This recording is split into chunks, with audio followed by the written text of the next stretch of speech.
Shalom. Yuk kita mulai bersama-sama. Kita puji Tuhan Yesus yang setia. Tuhan itu baik bagi setiap kita. Amin.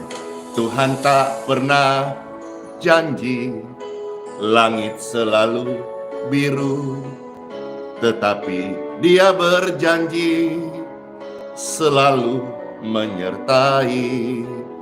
Tuhan tak pernah janji jalan selalu rata, tetapi Dia berjanji berikan kekuatan.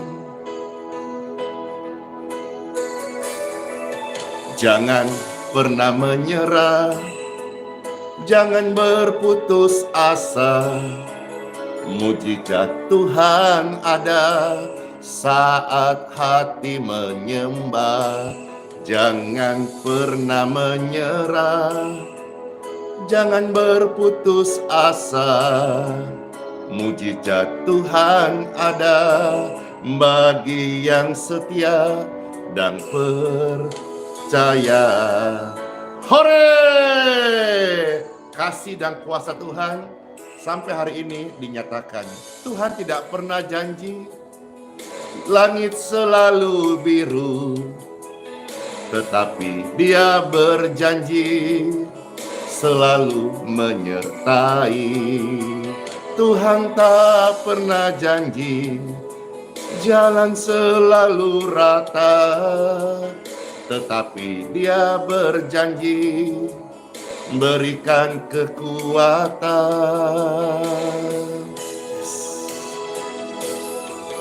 Jangan pernah menyerah, jangan berputus asa. Mujizat Tuhan ada saat hati menyembah. Jangan pernah menyerah, jangan berputus asa. Mujizat Tuhan ada bagi yang setia dan percaya. Ku tak akan menyerah, ku tak akan menyerah, ku takkan putus asa. Mujizat Tuhan ada saat hati menyembah. Ku tak akan menyerah, ku takkan putus asa. Mujizat Tuhan ada bagi yang setia dan percaya. Mujizat Tuhan ada bagi yang setia dan percaya.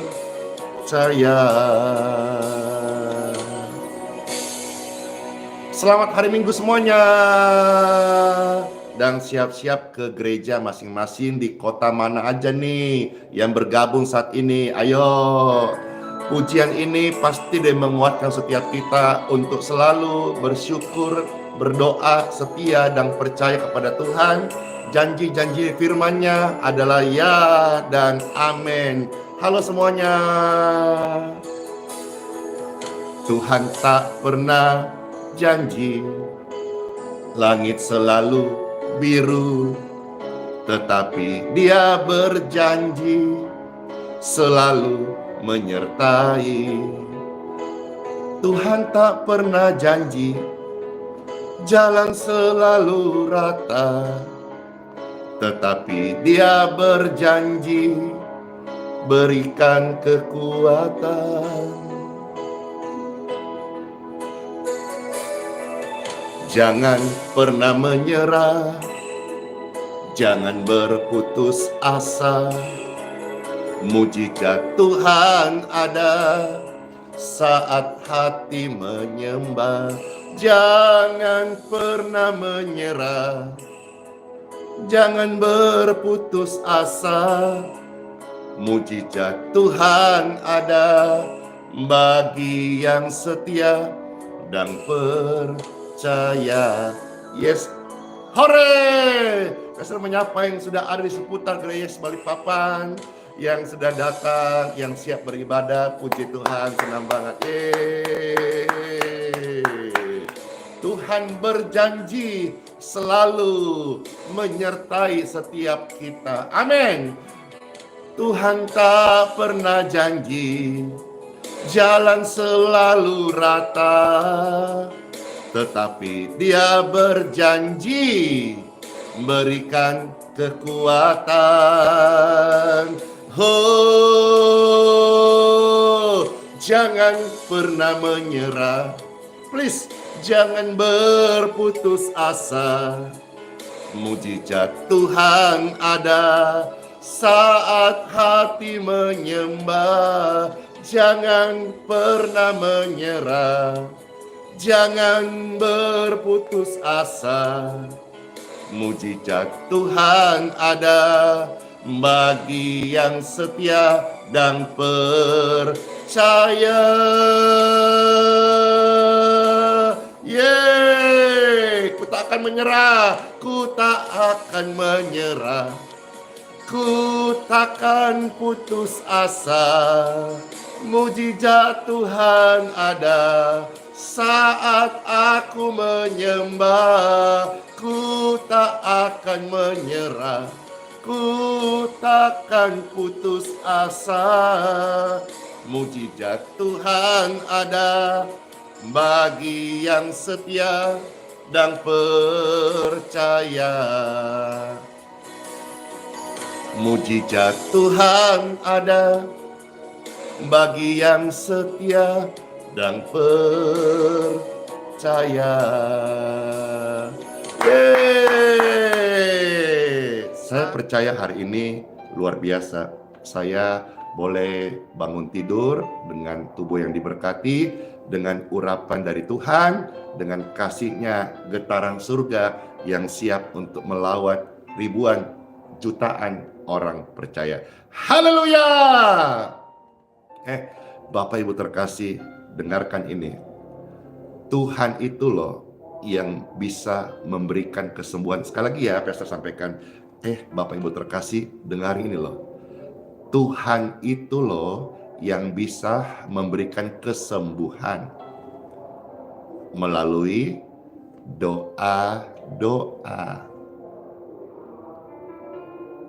Kalau dokter atau tim medis itu hanya bisa memeriksa dan mengobatin melalui obat-obatan. Tidak seorang pun manusia di muka bumi ini bisa menyembuhkan. Dokter juga itu tidak pernah mengklaim diri bisa menyembuhkan.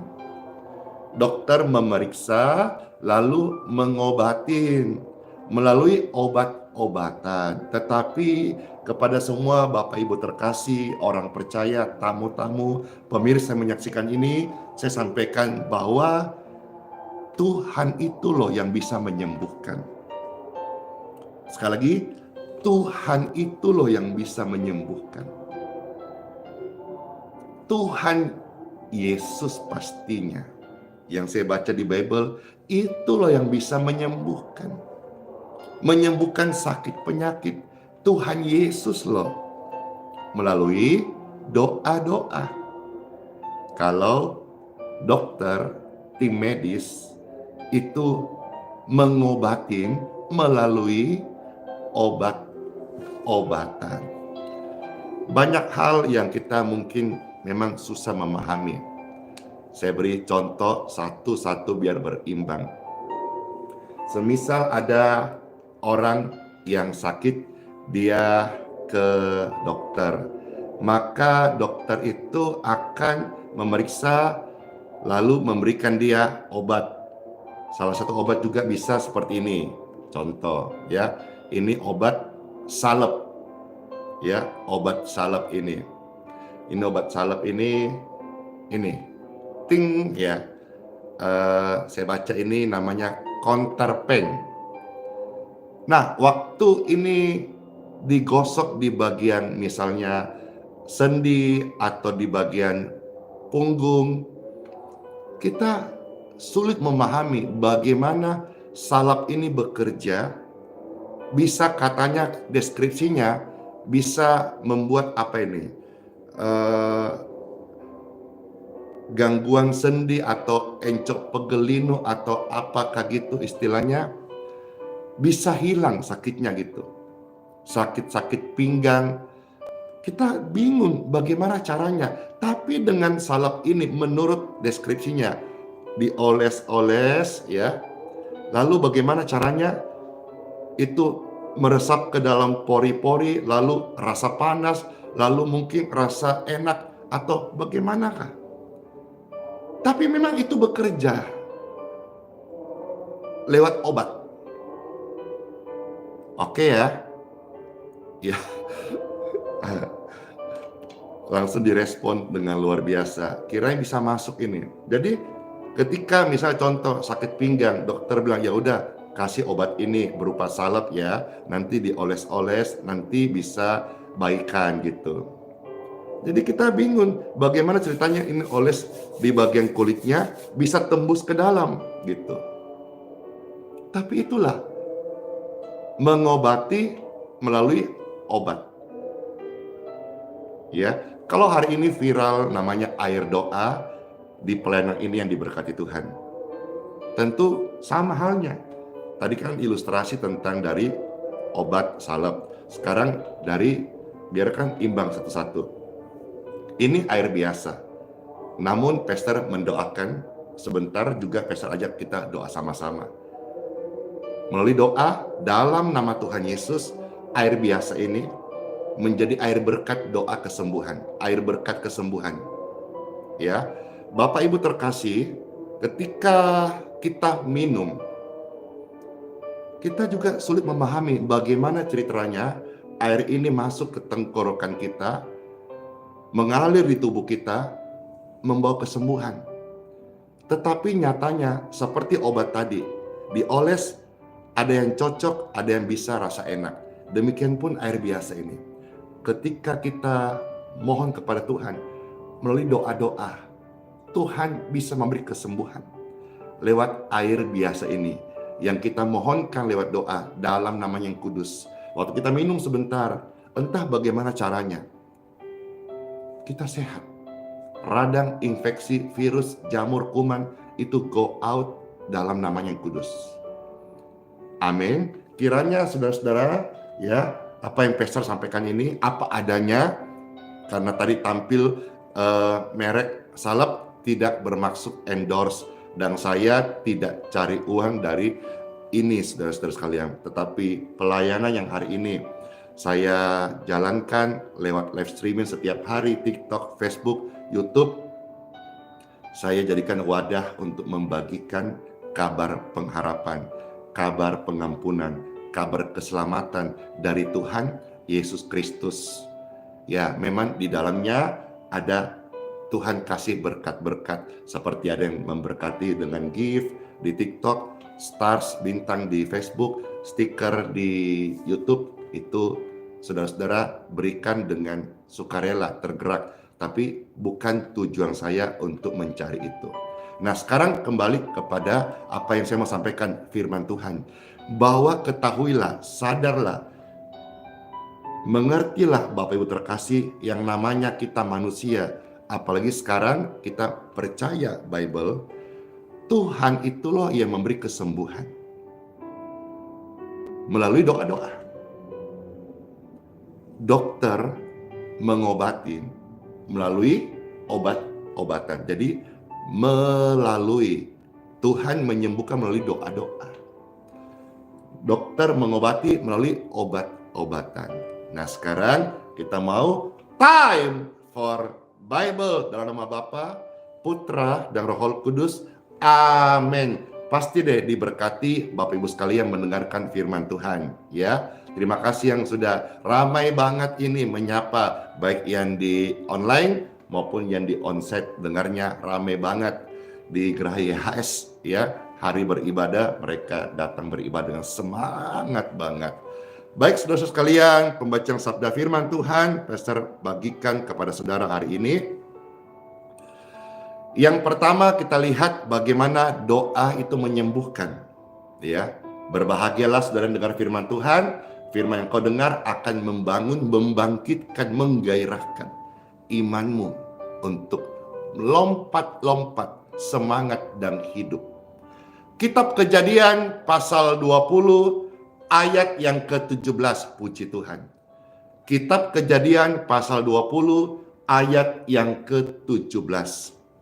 Firman Tuhan, lalu Abraham berdoa kepada Tuhan, kepada Elohimnya. Dan Elohim Abraham menyembuhkan Abimelek dan istrinya dan budak-budaknya perempuan sehingga mereka melahirkan anak. Kisah kitab Kejadian 20 ini ceritanya cukup kompleks dan cukup panjang.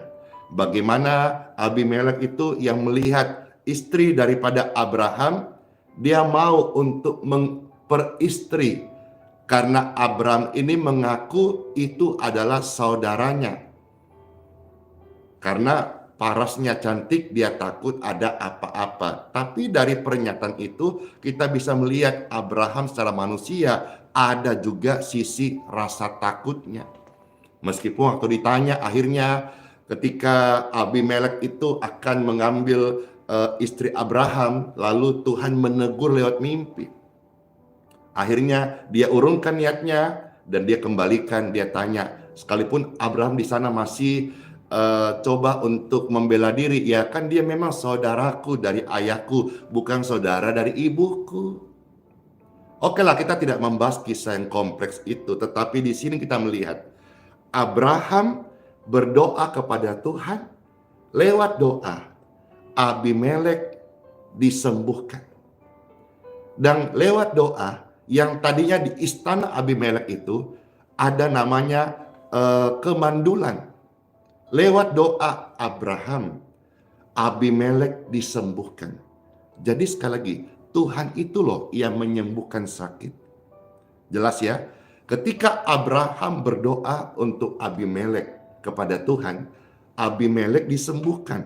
Dan budak-budak perempuannya akhirnya yang tadinya mandul, melahirkan anak. Jadi yang bisa membuka kemandulan adalah doa. Yes, ini kabar sukacita banget bagi saudara-saudara yang menikah sudah sekian tahun dan merindukan anak, dan mungkin ada gangguan vonis dokter miom kah, atau ada diagnos mandul kah, baik dari spermanya laki-laki kah atau dari perempuannya kah. Jangan saudara-saudara hidup dalam ketakutan. Firman Tuhan datang ini bahwa sekalipun divonis banyak yang mandul, di istana itu banyak perempuan yang mandul, tapi lewat doa Abraham, Tuhan menyembuhkan, Tuhan memberkati kandungan yang mandul dan mereka melahirkan anak. Halo Bapak Ibu sekalian, khususnya keluarga-keluarga yang udah menikah tahunan dan rindu keturunan. Firman ini sangat baik buat saudara dan pasti deh menguatkan engkau dan membuat engkau percaya kepada Tuhan dan berdoa untuk apa yang engkau rindukan, karena mengenai diberkati keturunan itu juga merupakan rancangan dan janji Tuhan, kehendak Tuhan bagi kita-kita orang. Yang kedua, Pastor mau ajak saudara lihat ya. 2 Raja-Raja pasal 20 ayat yang kelima. Jadi maksud firman Tuhan ini dan Pastor sampaikan supaya saudara-saudara yang lihat ini, yang mungkin didiagnos atau divonis dokter sakit atau hasil lab itu saudara ada sakit kronis dan sudah kondisi mungkin stadium yang sudah tinggi. Firman Tuhan ini datang seperti air yang menyegarkan rohmu. Terimalah dengan kasih, terimalah dengan lemah lembut, karena firman Tuhan ini baik buat jiwamu dan bisa menyembuhkan rohmu dan mendatangkan kesembuhan di tubuhmu. Amin, amin, amin. 2 Raja-Raja pasal 20 ayat yang kelima. Firman Tuhan bagi saudara-saudara sekalian, puji Tuhan. Baiklah dan katakanlah kepada Hizkia, Raja umatku, beginilah firman Tuhan. Elohim Daud, bapa leluhurmu, telah kudengar doamu. Perhatikan, telah kudengar doamu dan telah kulihat air matamu. Sesungguhnya aku akan menyembuhkan engkau. Pada hari yang ketiga, engkau akan pergi ke rumah Tuhan. Di sini kaya makna, tetapi yang Pastor mau tekankan supaya kita bisa mengerti bahwa Hizkia ini sakit dan sakitnya hampir mati. Hizkia berdoa dan Tuhan menyembuhkan dia. Tuhan mendengarkan doa Hizkia. Tuhan mendengarkan doa Andi Simon. Tuhan mendengarkan doa hamba-hambanya. Tuhan mendengarkan doa-doamu. Khususnya bagaimana Hizkia sakit, hampir mati, ketika dia berdoa, Tuhan menyembuhkan. Sekali lagi, Tuhan menyembuhkan melalui doa. Karena memang Tuhan yang bisa menyembuhkan. Bukan dokter. Bukan pula manusia, apapun kepintaran dia. Nggak bisa. Nggak bisa. Ada melalui. Tuhan menyembuhkan melalui doa. Melalui doa Hizkia yang sakit, Tuhan menyembuhkan. Tuhan suka kita berdoa. Tuhan senang mendengar doa. Apakah kita mau jadi orang yang suka berdoa? Apakah kita percaya kuasa doa? Kalau saudara sakit, yang pertama sebagai orang yang beriman, yang pertama dan yang terakhir itu harus sembahyang. Maksudnya Pastor yang pertama dan terakhir begini. Kalau engkau sakit, yang utama jangan kau panik, tidak punya uang periksa atau mau ke dokter. Saya tidak anti dokter, tapi dengar ini. Yang pertama engkau doa. Doa itu sembahyang kepada Tuhan. Nah, sepanjang jalan mungkin engkau mau periksa, it's okay.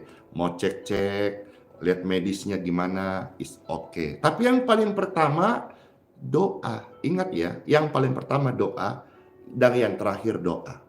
Sepanjang jalan mungkin ada berkat, engkau mau minum paracetamol kalau demam, atau engkau mau cek-cek mungkin ada rasa gangguan di badan, silahkan aja.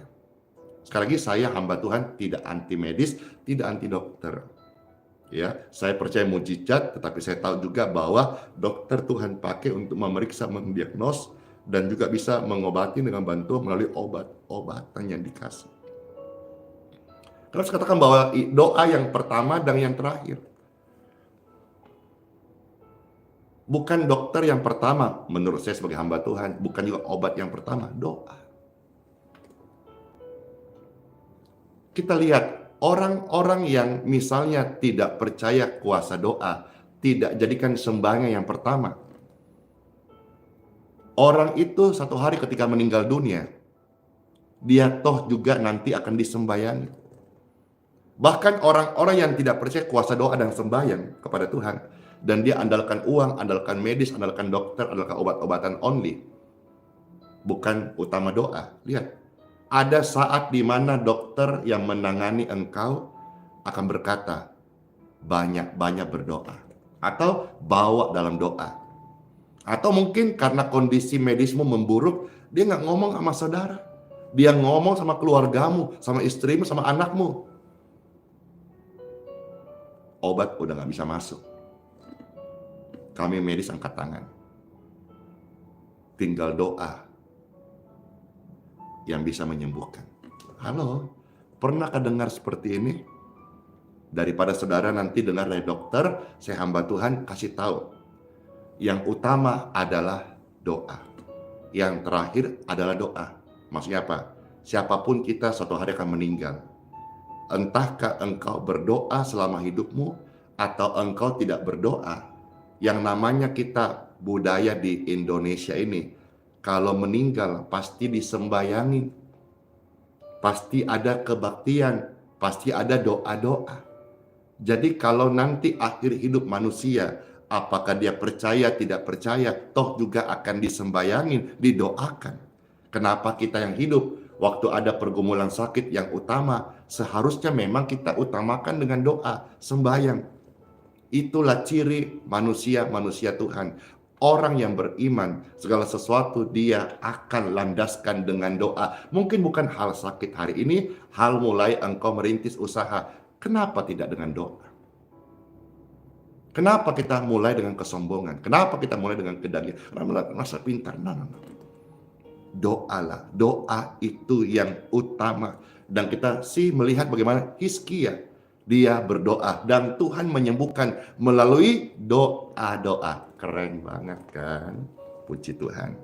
Kita lihat lagi 2 ayat, nanti beberapa referensi jika lo bisa Pastor bukakan ya. Kitab Yesaya pasal 19 ayat 22. Puji Tuhan.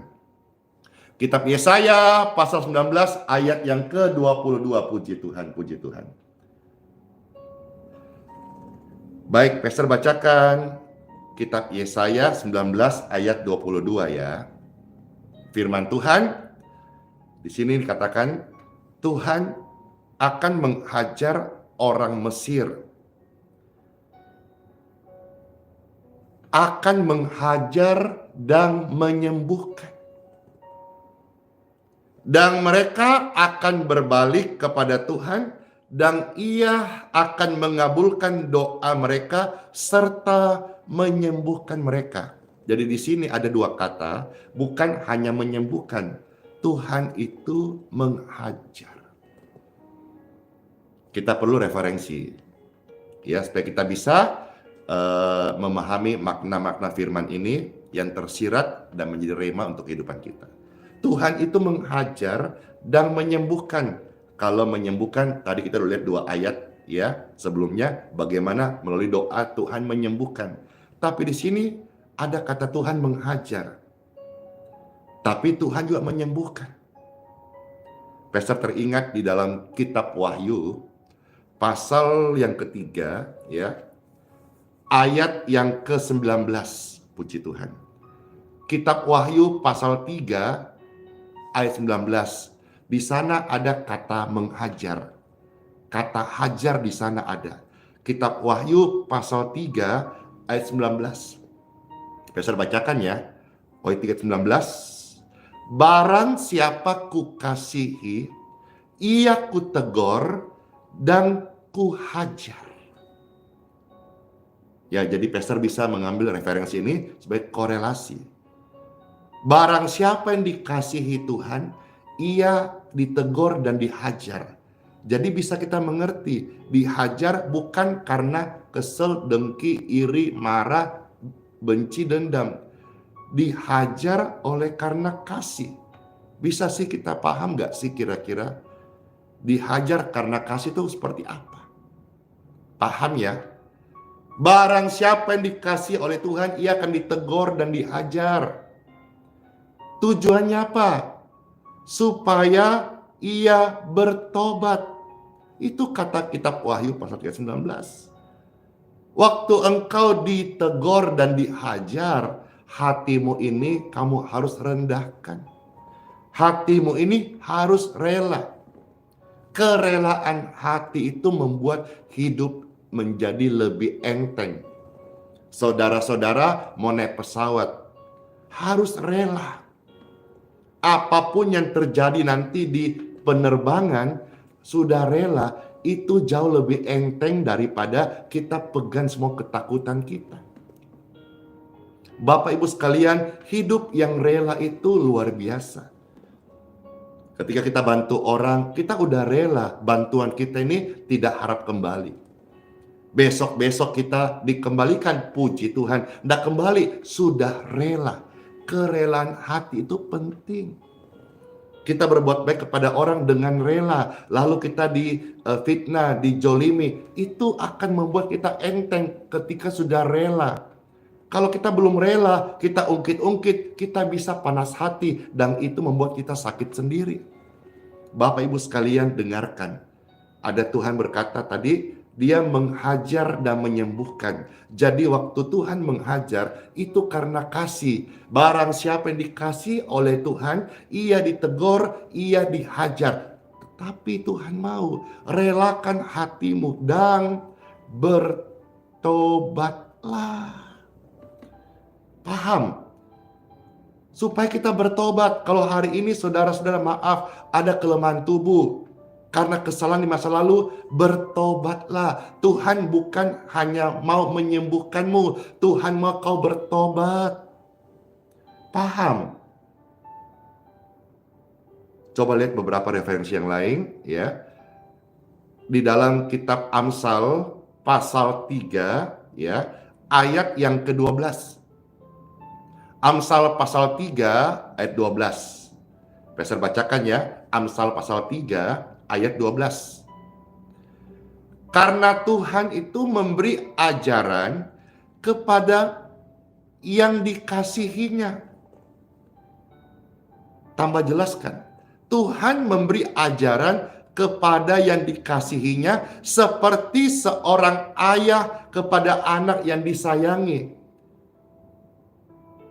Tuhan memberi ajaran kepada yang dikasihinya seperti seorang ayah kepada anak yang disayanginya. Seperti bapa sayang anaknya, demikianlah Bapa mengasihiku dan mengasihimu juga. Dia jadikan biji matanya, Dia jadikan kita semua indah di matanya. Puji Tuhan. Tuhan memberi ajaran yang dikasihinya. Amin. Satu lagi referensi ya. Ibrani pasal 12 ayat yang ke-6. Ibrani pasal 12 ayat yang ke-6. Puji Tuhan. Pastor bacakan. Satu lagi. Ibrani 12 ayat yang ke-6. Firman Tuhan. Karena Tuhan menghajar orang yang dikasihinya. Dan ia menyesah orang yang diakuinya sebagai anak. Puji Tuhan, harap jelas banget ya Bapak Ibu sekalian, siapa yang terberkati? Saya. Puji Tuhan. Sekarang kita kembali, kita lihat satu lagi. Bahwa bagaimana doa itu menyembuhkan. Kita udah baca tadi Kejadian 17, 2 Raja 20 ayat yang kelima, Yesaya 19 ayat 22 kita udah paham. Oh ternyata ketika Tuhan menghajar itu Tuhan mau bertobat. Tuhan mau kita ini dididik sebagai anak. Lalu Tuhan menyembuhkan. Kita melihat Yesaya 22 berkata apa? Akhirnya Tuhan mengabulkan doa mereka serta menyembuhkan mereka. Ini namanya ending yang baik. Dididik, diajar, endingnya masuk surga. Puji Tuhan. Daripada dianggap anak-anak liar, anak-anak gampang, anak-anak tidak mau dididik, hidup sesukanya, mati masuk neraka. Ayo pilih mana? Ya, orang tua tidak didik anaknya. Anaknya mau apa? Biarin aja. Besok anaknya kecanduan narkoba, free sex, macam-macam. Yang rugi siapa? Yang nyesel siapa? Anak juga, orang tua juga sakit hati. Tapi ketika anak maunya macam-macam, enggak. Ini yang benar. Ini orang tua lebih pengalaman, sudah pernah tahu bagaimana jalan hidup ini. Anak belum pernah solusi orang tua pernah solusi anak. Dengar-dengaran sayang gini. Besok dia sukses, dia berhasil karena didikan, yang bangga siapa? Orang tua, anak juga yang merasakannya. Demikian pun ketika Tuhan menghajar, menasihati, menegur kita, jangan keraskan hatimu, relakan hatimu, karena itu untuk kebaikanmu. Amin. Satu ayat lagi, ya. Satu ayat lagi, sebagai penguat bahwa doa itu menyembuhkan. Tuhan loh yang bisa menyembuhkan melalui doa-doa. Satu lagi ya, Kisah Para Rasul pasal 28 ayat yang ke-8. Puji Tuhan. Kisah Para Rasul pasal 28 ayat yang ke-8. Puji Tuhan. Ya, Pastor bacakan Kisah Para Rasul pasal 28 ayat yang ke-8. Firman Tuhan, ketika itu ayah Publius terbaring karena sakit demam dan disentri. Paulus masuk ke kamarnya, ia berdoa serta menumpangkan tangan ke atasnya dan menyembuhkan dia. Yang menyembuhkan dia ini ayah dari seorang gubernur bernama Publius bukan Paulus, ya, tetapi doa. Kalau namanya sembuh lewat doa, berarti yang menyembuhkan siapa? Tuhan. Tuhan loh yang bisa menyembuhkan. Sakit apa aja, Pastor? Sakit apa saja. Bahkan hari ini sakit-sakit yang belum ditemukan obatnya oleh secara medis dokter, Tuhan loh bisa menyembuhkan saudara. Puji Tuhan Bapak Ibu sekalian, sekali Pastor baca ya. Ketika itu ayah Publius terbaring karena sakit demam dan disentri. Paulus hamba Tuhan orang percaya ini masuk ke kamarnya.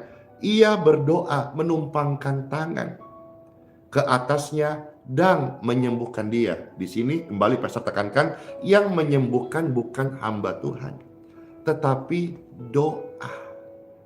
Kalau namanya doa, berarti yang menyembuhkan Tuhan. Karena manusia berdoa memohon kepada Tuhan. Tuhan yang menyembuhkan. Sebentar dalam ibadah onsite, Pastor Andy hamba Tuhan akan menumpangkan tangan sebagai tanda engkau didoakan. Tentu banyak banget yang kepengen, tapi kan terbatas dan tidak harus sebetulnya. Karena doa bukan hanya tumpahan tangan saja. Kalimat-kalimat ucapan doa dalam nama Yesus itu juga ada manfaatnya, sama khasiatnya. Karena doa nggak dibatasi dengan sebatas tumpahan tangan saja atau ruang dan waktu. Doa adalah permohonan kepada Tuhan, dan Tuhanlah yang bisa menyembuhkan sakit penyakit, termasuk sakit penyakitmu hari ini. Baik yang di live streaming, di form doa, maupun juga lewat media. Air yang kita akan doakan menjadi air doa, dan juga yang berkesempatan hari ini datang di Grace Balikpapan di ibadah onsite, setelah nanti Pastor pimpin ibadah tatap muka yang for Bible seperti ini tapi jumlah lebih besar, saya tumpang tangan aja. Saya tidak pernah merasa saya bisa menyembuhkan kok. Saya hanya berdoa dalam nama Yesus, dan orang-orang sakit menerima kesembuhannya. Oke, jelas banget ya bahwa doa yang menyembuhkan. Tuhan itu yang menyembuhkan loh melalui doa. Dokter itu mengobati melalui obat. Kiranya renungan ini yang tadinya mau ringkas tapi cukup panjang bisa memberkati Bapak Ibu sekalian. Semangat semuanya ke kebaktian, ke gereja masing-masing, dan salam yang buat Pak Pastor, Pak Pendeta, Gembala, saudara-saudara sekalian. Salam kepada Pastor Andy. Satu hari Pastor bisa datang beribadah di gereja Bapak Ibu sekalian. Puji Tuhan. Sekarang sebelum Pastor close, Pastor mau ajak kita memberkati air minum yang saudara sudah siapkan.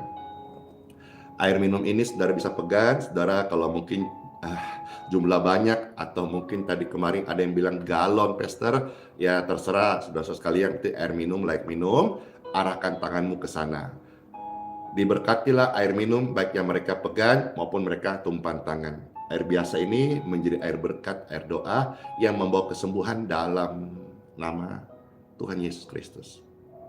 Saat mereka sembuh, bukan karena Andi Simon, bukan karena saya hebat, bukan karena mereka hebat, tapi karena Tuhan loh yang menyembuhkan melalui doa-doa. Diberkati air biasa ini menjadi air doa yang mendatangkan kesehatan buat tubuhmu atau tubuh orang sakit yang engkau kasih minum dari air ini. Amin.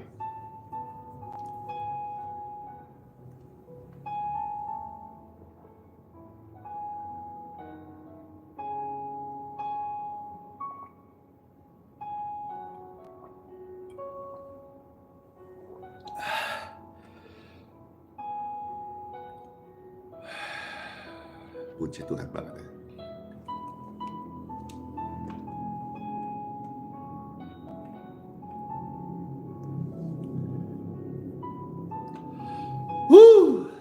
Segar dingin. Baik saudara-saudara sekalian, bagi saudara yang sakit, yang butuh didoakan, saudara bisa kasih tanda atau bisa angkat tangan. Sekarang saatnya time for healing. Mereka yang sedang sakit, baik yang memberi tanda untuk siap didoakan, maupun mereka yang sudah angkat tangan, aliran kesembuhan mengalirlah di tubuh mereka. Diberkatilah tubuh mereka dengan kesehatan dan pemulihan. Sakit penyakit berhenti dalam nama Yesus. Benjolan penyakit lenyap dalam nama Yesus. Virus, jamur, bakteri, kuman clear, bersih dalam nama Yesus. Tuhan, darah-Mu yang suci menguduskan setiap jiwa.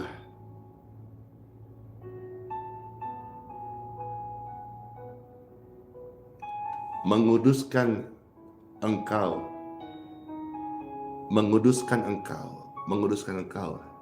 oleh darah Yesus. Jadilah tahir. Orang-orang sakit disembuhkan, mereka yang berdosa diampuni, mereka jiwa-jiwa yang terhilang diselamatkan melalui doa-doa ini. Dan lewat doa kepercayaan pada Tuhan Yesus, bila suatu hari masanya tiba kami meninggalkan dunia ini, kami tahu jiwa kami udah milik Tuhan, diselamatkan. Dan ketika kami meninggal dunia, kami berpulang ke tempat yang lebih baik, yaitu surga Bapa. Tuhan, terima kasih buat penguatan firman-Mu. Selama kami hidup, kami belajar percaya dan mengandalkan Tuhan lewat doa-doa kami. Akan dalam nama Tuhan Yesus Kristus. Cek tubuhmu, ada damai dan sejahtera, ada pemulihan, dan segala kegelapan, kegelisahan, ketakutan itu sudah go out dari hidupmu dalam nama Tuhan Yesus. You free in Jesus name. In Jesus name. Nikmatilah hari yang baru, hari yang baik, hari yang terberkati. Tuhan Yesus Kristus menyertai kita semuanya, baik dalam pelayanan, tugas pekerjaan saudara-saudara sekalian, khususnya hari ini hari beribadah. Ya, hari Minggu, saudara, orang-orang Kristen datang ibadah di gereja masing-masing. Penuhilah tempat ibadah di mana engkau bergereja dengan puji-pujian dan korban syukur kepada Tuhan. Biarlah setiap rumah Tuhan memberitakan keselamatan Tuhan Yesus, kuasa Tuhan Yesus, kasih Tuhan Yesus Kristus. Haleluya! Terpujilah Tuhan tempat yang amat tinggi, dalam nama Bapa, Putra, dan Roh Kudus. Amin. Puji Tuhan, Tuhan Yesus Kristus memberkati setiap kita.